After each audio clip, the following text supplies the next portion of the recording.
오늘은 모세로부터 광야 사막이라는 제목으로 사도행전 7장 17절부터 43절까지 본문이 좀 길기 때문에 부분적으로 봉독하도록 하겠습니다. 먼저 17절부터 함께 봉독합니다. 하나님이 아브라함에게 약속하신 때가 가까우매 이스라엘 백성이 애굽에서 번성하여 많아졌더니 요셉을 알지 못하는 새 임금이 애굽 왕 위에 오르매 그가 우리 족속에게 교활한 방법을 써서 조상들을 괴롭게 하여 그 어린 아이들을 내버려 살지 못하게 하려 할세. 그때 모세가 낳는데 하나님 보시기에 아름다운지라 그의 아버지의 집에서 석 달 동안 길리더니 버려진 후에 바로의 딸이 그를 데려다가 자기 아들로 기르매 모세가 애굽 사람의 모든 지혜를 배워 그의 말과 하는 일들이 능하더라. 30절입니다. 40년이 참에 천사가 시내산 광야 가시나무 떨기 불꽃 가운데서 그에게 보이거늘 모세가 그 광경을 보고 놀랍게 여겨 알아보려고 가까이 가니 주의 소리가 있어 나는 내 조상의 하나님 즉 아브라함과 이삭과 야곱의 하나님이라 하신데 모세가 무서워 감히 바라보지 못하더라. 주께서 이르시되 내 발에 신을 벗으라 내가 서 있는 곳은 거룩한 땅이니라. 내 백성이 애굽에서 괴로움을 받음을 내가 확실히 보고 그 탄식하는 소리를 듣고 그들을 구원하려고 내려왔노니 이제 내가 너를 애굽으로 보내리라 하시니라. 41절입니다.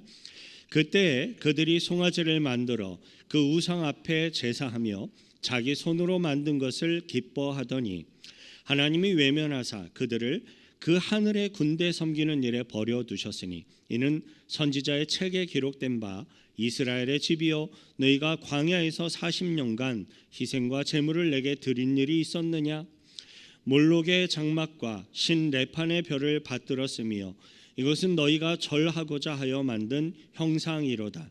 내가 너희를 바벨론 밖으로 옮기리라 함과 같으니라. 아멘. 우리들은 공회에 잡혀온 평신도 사역자 스데반이 자기 스스로를 변론하는 기회를 활용하여서 하나님의 말씀을 전하고 복음을 전하는 내용을 살펴보는 가운데 있습니다. 오늘은 스데반 설교 가운데 모세의 이야기에서부터 시작을 해서 출애굽 이후의 광야 생활까지의 기간에 해당하는 이스라엘의 역사를 살펴보고자 합니다. 초대교회 당시 유대인들은요 모세를 율법의 전수자고 또 이스라엘의 구원자로서 생각을 했고요 거의 신과 같이 여기며 영웅시하고 있었습니다. 하지만 유대 지도자들은 그 모세를 부르시고 인도하신 여호와 하나님을 생각하지를 못하고 율법을 자신의 유익에 따라 자신의 편리에 따라 적절하게 해석하고 적용하는 외식적인 죄를 범하고 있었던 겁니다.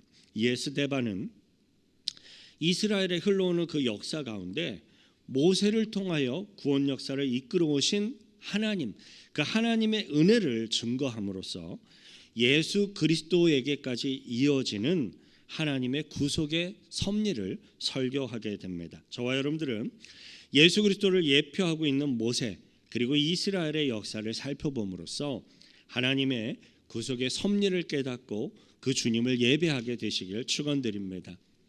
대기근 7년 대기근을 피해서 애굽으로 이렇게 이주해서 들어가게 된 야곱과 그의 아들들은 애굽의 총리 대신이 된 요셉의 보호 그리고 요셉의 은혜를 입으며 굉장히 빠른 속도로 폭발적이라는 표현이 여기에 맞을 것 같아요. 폭발적인 속도로 이스라엘 백성들의 인구 숫자가 증가하며 부흥하게 됩니다. 그런데 요셉을 알지 못하는 새로운 임금이 애굽에 세워지게 됐고 그 애굽의 왕은 히브리 민족의 급격한 이 인구 증가에 이제 위협을 느끼게 됩니다. 그래서 이스라엘 민족들을 학대하고 그들을 박해함으로써 이 히브리 민족의 인구수를 조절하고자 하는 굉장히 끔찍한 정책을 펼치게 됩니다. 17절부터 19절 다시 함께 읽습니다. 하나님이 아브라함에게 약속하신 때가 가까우매 이스라엘 백성이 애굽에서 번성하여 많아졌더니 요셉을 알지 못하는 새 임금이 애굽 왕 위에 오르매 그가 우리 족속에게 교활한 방법을 써서 조상들을 괴롭게 하여 그 어린 아이들을 내버려 살지 못하게 하려 할세.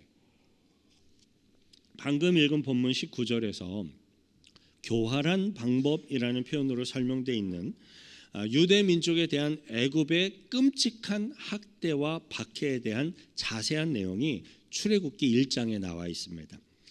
그 내용들을 제가 정리해 드릴게요. 애굽의 왕은 유대인들의 인구 증가 숫자를 막기 위해서 새롭게 태어나는 유대의 모든 남자아이들을 해산하는 그 과정에서 해산을 돕는 산파들이 몰래 죽이도록 명령을 하였습니다. 하지만 산파들은 유대인들의 하나님을 두려워함으로써 유대의 남자아기들을 죽이지 않았고 바로 왕에게는 자신들이 도착하기도 전에 이 산모들이 너무 건강해서 아이를 다 이미 낳아버렸습니다라고 보고를 하게 됩니다.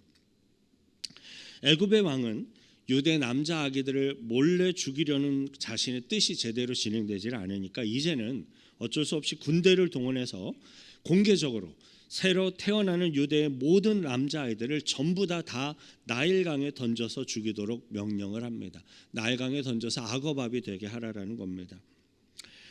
실제로 그 당시 애굽에 있는 유대 민족에게서 새롭게 태어나는 모든 남자아이들은 대부분이 다 나일강에 던져져서 죽임을 당하였습니다. 모세는 정확히 그 죽음의 시기에 태어난 인물이었습니다. 20절 함께 읽습니다. 그때 모세가 낳는데 하나님 보시기에 아름다운지라 그의 아버지의 집에서 3달 동안 길리더니.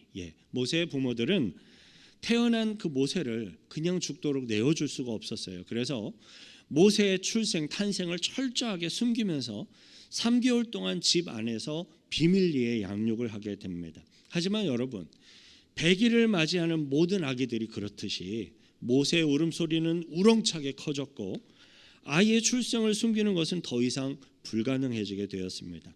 자칫 잘못하면 왕의 명령을 거역한 죄로 인해 모세뿐만 아니라 모세의 그 온 가족이 다 함께 몰살당할 수도 있는 위험한 상황이 된 것입니다.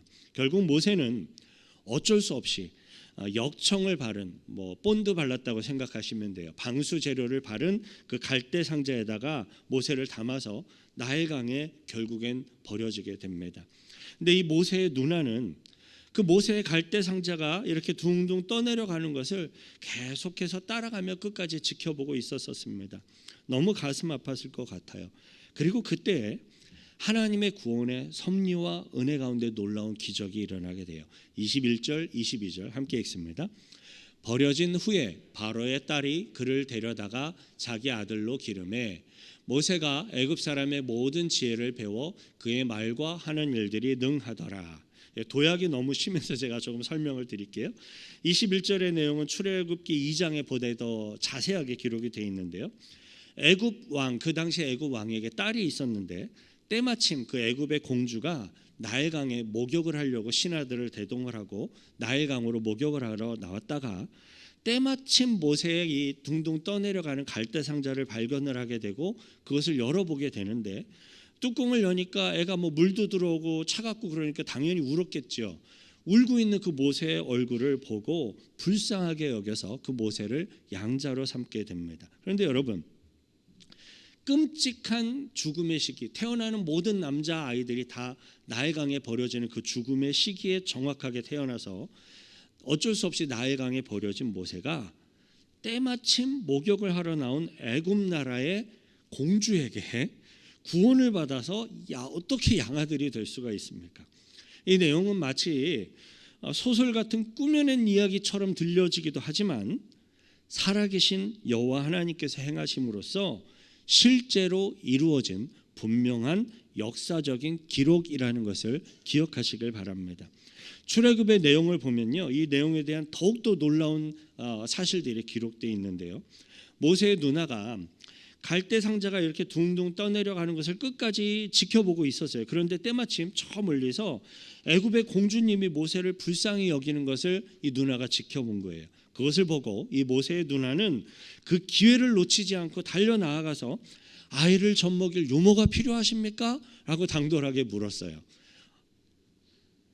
그리고는 자신의 어머니, 모세의 친어머니를 유모로 소개를 해서 모세가 친어머니의 손에 의해 양육을 받게 됩니다. 그것도요, 애굽의 공주님으로부터 모세를 젖먹이는 대가로 주는 돈을 받아가면서 자신의 친아들을 젖을 먹이며 안전하게 모세를 양육하게 됩니다. 여러분, 하나님께서 행하시면 불가능한 것이 가능해지는 것뿐만 아니라 더 이상 좋아질 수 없을 만큼 완전해지고 완벽해지는 것을 믿으시길 바랍니다. 모세는 그렇게 애굽 나라 공주의 양아들이 되었고 최고의 애굽의 학문과 최고의 군사기술을 다 교육받으면서 지도자의 면모를 갖추며 아름답게 성장하게 됩니다. 모세는 철저하게 하나님의 오묘한 구원의 섭리와 인도하심을 통해서 죽지 않고 살아날 수가 있었고 애굽 나라의 왕자다운 그런 품행을 갖추며 성장할 수가 있었습니다. 진정으로 모세가 구원받고 살아갈 수 있었던 것은 철저하게 하나님의 섭리와 은혜 덕분이었습니다. 지금 저와 여러분들은요, 성경을 통해서 모세의 삶을 살펴보고 있기 때문에 모세가 자기 스스로의 능력과 힘으로 이렇게 살아난 것이 아니다, 하나님의 은혜로 살아난 것이구나라는 것을 우리들은 너무나도 분명하게 잘 알 수 있습니다. 그런데 모세는요, 친어머니인 유모와 누나로부터 자신의 삶이 철저하게 하나님의 은혜로 주어진 것이다라는 것을 듣기는 들었겠지만 너무 어렸을 때 들어서 그것이 명확하게 자리도 잘 잡히지 않았을 뿐더러, 그리고 또 모세는 어린 나이에 왕 앞으로 공주의 아들로 이방이 돼서 왕궁으로 들어가서 살게 됨으로써 점점점 그 사실을 잃어버리게 됩니다. 그리고 모세는 점차 애굽 나라의 왕자의 부요함, 권세에 익숙해지며 살아가게 되고 점차 혈기 있고 자신감도 넘치고, 좋게 얘기하면 자신감 넘치는 거고요, 어찌 보면 혈기가 너무나도 강한 교만한 성품의 사람으로 성장하게 됩니다. 모세의 나이가 40세가 되었을 때 그는 총기도 있고 똑똑했을 뿐만 아니라 심지어 맨손으로 사람을 쳐서 죽일 수 있을 만큼 군인으로서의 뛰어난 강인한 체력과 기술, 이 모든 것들이 다 준비되어 있었습니다. 하지만 거룩하신 하나님의 일꾼으로 쓰임 받기에는 너무나도 교만하고 너무나도 혈기가 많은 상태였어요. 사도행전 7장 23절부터 25절 함께 읽습니다. 나이가 40이 되매 그 형제 이스라엘 자손을 돌볼 생각이 나더니 한 사람이 원통한 일 당함을 보고 보호하여 압제받는 자를 위하여 원수를 갚아 애굽 사람을 쳐 죽이니라. 그는 그의 형제들이 하나님께서 자기의 손을 통하여 구원해 주시는 것을 깨달으리라고 생각하였으나 그들이 깨닫지 못하였더라. 방금 25절에 자기의 손을 통해서 구원해 주시는 것을 깨달으리라라고 생각하였으나라는 이 내용을 보면 모세는 스스로의 힘과 스스로의 능력으로 이 유대의 동족들을 도울 수 있고 구원할 수 있다라고 생각을 했던 겁니다. 하지만 그러한 생각은 모세의 교만과 모세의 착각일 뿐이었어요. 모세 스스로의 힘과 능력으로 유대의 민족들, 동족들을 돕거나 구원하는 것은 불가능한 것이었습니다. 심지어 모세의 도움을 받았던 유대 동족들은요, 모세를 지도자로서 인정하지도 않았을 뿐만 아니라 모세가 자신들을 도와준 사실조차도 별로 고마워하지도 않았습니다. 오히려 유대 동족들에 의해 모세가 애굽 사람을 쳐서 죽인 그 사실이 드러나게 되었고 모세는 도망자의 신세가 되어서 미디안 땅 광야 사막으로 도망을 가서 살게 됩니다. 공회에 모여서 스데반을 지금 신문하고 있는 유대 지도자들은요, 학문과 실력이 그 당시에 당대에 다 뛰어난 자들이었고 율법에 능통한 자들이었지만 그들은 하나님이 함께 하시지 않는 외식하는 자들일 뿐이었습니다. 스데반은 이 모세의 이야기를 통해서 유대 지도자들의 생각과 주장과 논리보다는 하나님의 뜻을 분별하며 하나님과 함께 동행하는 것이 가장 중요한 것이다라는 것을 역설적으로 강조하고 있는 것이었어요. 학문도 실력도 전문성도 모두 다 중요하지만 하나님의 뜻에 합당하도록 하나님과 동행하며 살아가고 있는가 하는 이것이 가장 무엇보다도 중요한 것입니다. 모세는 용모도 뛰어났어요. 총명했고요. 학문과 실력도 뛰어난 탁월한 인물이었습니다. 하지만 그가 하나님과 함께하지 않았을 때에는 도망자가 되어서 미디안 광야에 도망 나아가서 양을 치는 것이 모세가 할 수 있는 전부였습니다. 그 당시 미디안 광야에 살던 사람들은 창세기 25장을 보면 나오는데 25장 1절에 나오는 아브라함의 후처 그두라를 통해서 출생한 자녀들의 후손들이 이 미디안 광야에 나아가서 살고 있었어요. 쉽게 얘기하면 아브라함의 혈족들, 아브라함의 후손들, 유대인들과 동일한 핏줄의 계열을 물려받은 그러한 사람들이었습니다. 모세는 미디안 광야에 나가서 40년 동안 살아가면서 아내도 얻고 또 아들도 낳고 양을 치면서 목동으로 살아가게 됩니다. 제가 이렇게 아름답게 표현을 해서 목동으로 살아가긴 했는데요. 왕궁에서 왕자로 살던 사람이 갑자기 광야 사막에 나가서 똥 묻은 양을 몰고 다니는 이러한 일이 어떻게 아름다울 수 있겠습니까? 그것은 결코 모세에게 아름답고 서정적인 그러한 일들이 아니었어요. 그렇게 40년의 세월이 흘렀고요. 모세는 어느덧 80세의 노인이 되어서 미디안 광야에서 양을 치고 있었습니다. 오늘날의 80세와 다른가? 아니요. 이그젝틀리 똑같은 80세예요. 똑같이 힘도 없고 무릎도 아파오기도 하고 이제 점점 그럴 나이, 그럴 때에 미디안 광야 사막에서 지금 모세는 양을 치고 있었습니다. 미디안 광야에서 40년의 세월이 흘러오면서 모세는 분명 자신이 과거의 실수, 죄악을 후회했을 거예요. 그렇게 양을 치며 살아온 모세는 이제 혈기도 다 죽고 온유해지고 겸손한 사람으로 어느덧 이렇게 변화하고 성숙해 있었습니다. 하나님께서는 40년 동안 모세를 광야에서 이렇게 훈련시킨 이후에 40년이 지난 그때에 모세를 찾아오셔서 그를 부르시고 그에게 사명을 주시며 하나님의 구원의 섭리를 이끌어가도록 하시는 거예요. 오늘의 본문 30절 그리고 33절부터 34절 함께 읽습니다. 40년이 참에 천사가 시내에 산 광야 가시나무 떨기 불꽃 가운데서 그에게 보이거늘 주께서 이르시되 내 발에 신을 벗으라 내가 서 있는 곳은 거룩한 땅이니라. 내 백성이 애굽에서 괴로움 받음을 내가 확실히 보고 그 탄식하는 소리를 듣고 그들을 구원하려고 내려왔노니 이제 내가 너를 애굽으로 보내리라 하시니라. 아멘. 가장 먼저 여호와 하나님께서는 모세에게 내 발에 신발을 벗어라 내가 서 있는 곳은 거룩한 땅이니라 라고 명령하십니다.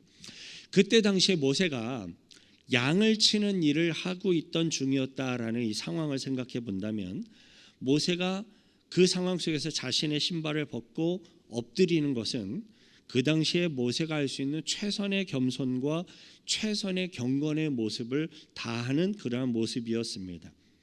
만군의 주 되시고 완전히 거룩하신 하나님께서는 그 하나님 앞으로 나오는 모든 사람들에게 최선의 겸손과 최선의 경건의 모습을 요구하셨던 거예요.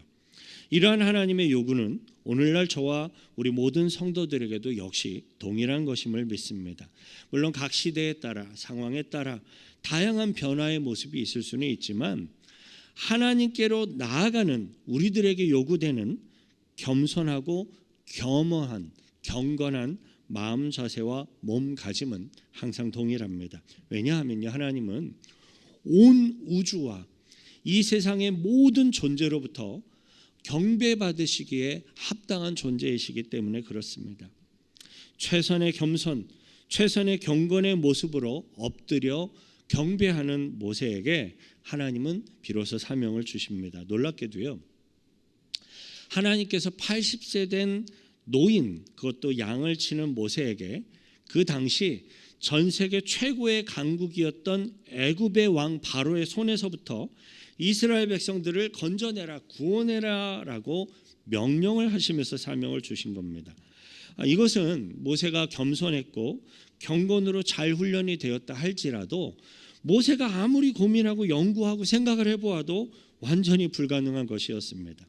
하지만 결국 결국 모세는 오직 만군의 주 여호와 하나님을 믿는 믿음으로, 순종하는 믿음으로 이스라엘 백성들의 출애굽 사명을 감당하고자 애굽으로 돌아갑니다.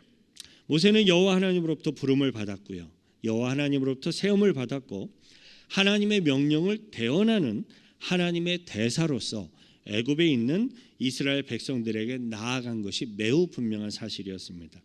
하지만 그럼에도 불구하고요, 애굽에서 노예로 살고 있었던 이 유대의 조상들, 이스라엘 민족들은 하나님의 대사로서 찾아온 구원자 모세를 단번에 거부하며 부인하였고 무시하였습니다.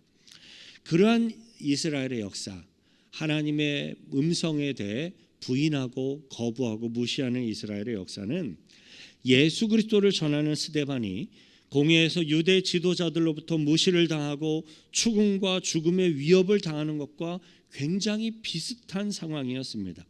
모세가 하나님의 대사이자 구원자로 왔음에도 불구하고 이스라엘 백성들은 여전히 무시하고 여전히 거부하였던 것처럼 예수님이 온 인류의 영원하고 유일한 구원자로 오셨지만 이스라엘 사람들은 거부했던 거예요.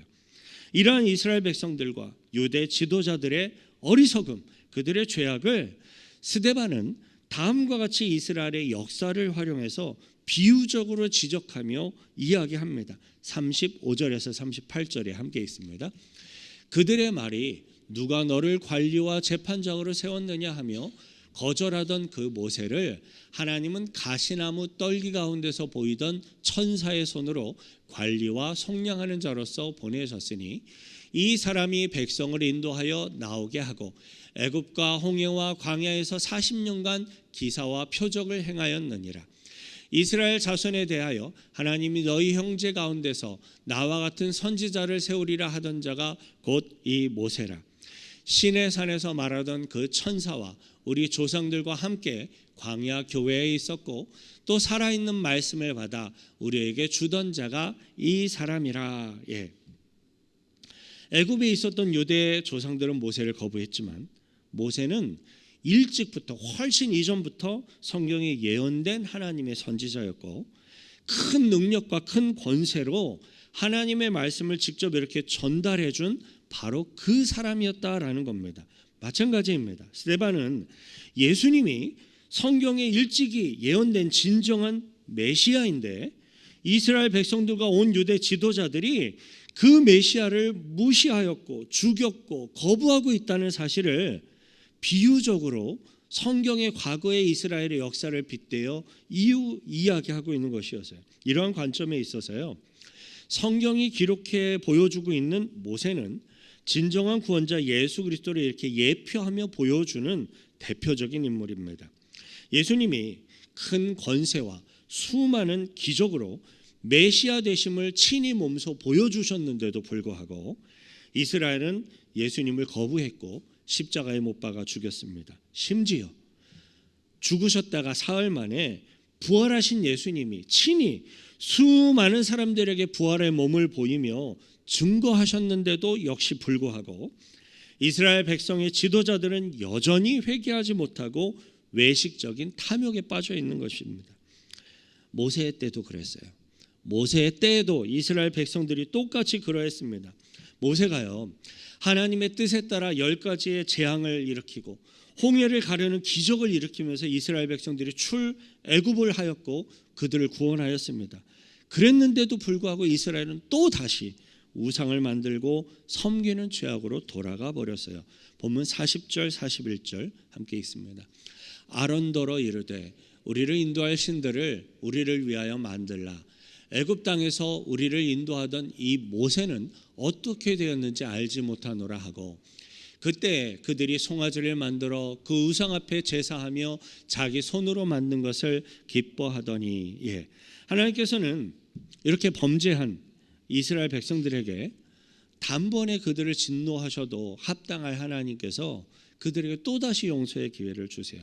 또다시 회개할 수 있는 기회와 시간을 주세요. 그 회개의 시간은 짧지 않았습니다. 무려 40년 동안 광야에서 하나님이 명하실 때마다 옮겨 다니며 이스라엘 백성들은 회개의 기회와 하나님께로 돌이킬 수 있는 은혜의 시간들을 가졌습니다. 이스라엘은 광야의 40년의 삶을 사는 동안 결국에는 온전히 회개하지 못했고요. 결국에는 출애굽한 그 1세대 모든 사람들이 여호수아를 제외하고 그리고 또 모세를 제외하고 여호수아와 함께 이렇게 함께 나아갔던 동료했던 그 일꾼을 제외하고 다 광야에서 죽습니다. 애굽에서 가나안 땅까지요. 그때 당시의 이동 속도를 고려해도 한 달이면 충분히 갈 거리예요. 넉넉히 잡아도 2달이면 충분히 갈 거리예요. 그런데 40년 동안을 가나안 땅에 들어가지 못하도록 하나님이 기회를 계속 주고 계시는 거예요. 시간을 주고 계시는 거예요. 회개하면 돌이키면 들어갈 텐데 끝까지 안 들어갔어요. 그런데 하나님께는 때가 있었어요. 40년이 차니까 그때까지 하나님께서는 기다려 주시고 있는 중에 하나님의 때가 차니까 다 죽었어요. 우리 인간들에겐 때가 있어요. 마지막 때가 있어요. 개인의 수명이 끝나는 죽음의 때가 있고 하나님이 정하시는 하나님의 때가 있습니다.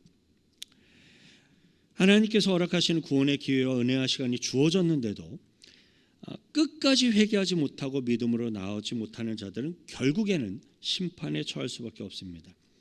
광야에서 40년간을 살았던 유대의 선조들은 하나님의 기적을 끊임없이 봤어요. 아론, 모세, 그를 통해 베풀어지는 기적, 만나, 구름 기둥, 불 기둥. 그런데도요, 결국엔 회개하지 못했고 심판받아 죽었고요. 끝까지 회개하지 못했던 북이스라엘과 남유다의 백성들도, 가나안 땅에 들어갔던 그의 후손들도 회개의 기회를 주었는데도 끝까지 회개하지 못했던 이 이스라엘 백성들의 역사 전체가 다 심판을 받아서 전쟁을 통하여 죽고 포로로 잡혀가게 됩니다. 북이스라엘 백성들은 아수르에 의해 완전히 망했고요. 남유다 백성들은 하나님의 그 회개의 기회 시간 안에 회개하고 돌이키지 못하게 되니까 결국은 바벨론 제국에 의해 침략을 당해서 대다수가 많이 죽고 살아남은 사람들은 다 포로로 잡혀갑니다. 그때 당시에 예루살렘 성전 모든 것들이 다 회파되어져 버립니다. 스데반은 이러한 이스라엘의 역사적인 사실들을 공회에 있는 모든 유대 지도자들이 이미 잘 알고 있으면서도 왜 그 역사를 통하여 교훈을 얻지 못하고 회개하지 못하는가라고 역설적으로 비유적으로 지금 말하며 강조하고 있는 거예요. 사랑하는 성도 여러분, 지금 우리들은요 구원받을 만한 때에 살고 있고요, 하나님의 은혜가 허락되는 은혜의 시간에 살고 있음을 기억하시길 바랍니다. 하지만 언젠가는요 하나님이 허락하시는 이 구원의 기회와 은혜의 시간이 다 끝나는 때가 있습니다. 하나님께서 40년이 참의 모세를 불렀던 것처럼, 광야 40년이 참의 이스라엘 백성들이 다 죽었던 것처럼, 북이스라엘이 아수르에 의해 다 망해버렸던 것처럼, 남유다 백성들이 바벨론 제국에 의해 다 죽고 포로로 잡혀갔던 것처럼 하나님의 때가 차면 심판의 때가 임하게 됩니다. 저와 여러분들은 구원받을 만한 때이고 하나님의 은혜가 허락되어지고 있는 지금 예수 그리스도의 십자가 구원의 복음 앞에 회개하고 돌이키며 믿음으로 나와 구원받게 되시길 축원드립니다. 기도하실 때에요, 그렇게 기도하십시다. 하나님, 저에게 은혜를 주시되 끊임없이 부어주시되 회개할 수 있는 은혜, 돌이킬 수 있는 은혜, 그리고 그 하나님의 은혜를 붙잡으며 하나님의 뜻 가운데로 나아갈 수 있는 은혜를 부어주셔서 주님 부르시기 전에 하나님의 백성으로서 온전히 서게 하시고 하나님의 뜻을 이루며 살아갈 수 있게 해달라고 같이 함께 기도하겠습니다. 거룩하신 그 주의 하나님 아버지, 감사와 찬송과 찬양을 드립니다. 이스라엘은 수많은 기사와 이적과 하나님의 말씀을 받았음에도 끊임없이 우상으로 나아가 음탕함으로 나아가 교만함으로 나아가 범죄하고 회개하지 못하였던 것을 우리는 확인하였습니다. 그렇게 끝까지 은혜의 시간 가운데 회개하지 못하고 돌이키지 못한 자들이 결국에는 하나님의 심판 가운데 놓여졌던 것을 우리는 성경의 기록들을 통해 다시 한번 확인합니다. 우리들에게도 끝이 있음을 배웁니다. 기억합니다. 주님, 이 세상에 눈앞에 보여지는 부귀와 영화와 혹은 어떤 나의 즐거움들로 인하여 마음을 빼앗겨 나에게 다가오고 있는 마지막 때를 바라보지 못하는 어리석음으로 살지 않도록 우리들을 지켜주시옵소서. 보호하여 주옵소서. 마지막 때에 준비할 수 있는 주의 백성들의 모습, 믿음으로 준비하는 주의 백성들의 모습으로 살게 하시고 인도하여 주옵소서. 하나님 아버지, 언젠가는요 하나님께서 허락하시는 구원의 기회와 은혜의 시간이 다 끝나는 때가 있다는 사실을 성경을 통해 배웠고 또한 믿습니다. 우리들은 간절히 소망합니다. 이스라엘 백성들이 광야 40년이 다 끝나고 광야에서 죽게 된 것처럼 되지 않기를 소망합니다. 또 북이스라엘과 남유다의 시간이 다 끝나고 바벨론에 의하여 심판받아 죽고 포로가 된 것처럼 참혹하고 무서운 심판 가운데 놓이지 않기를 소망합니다.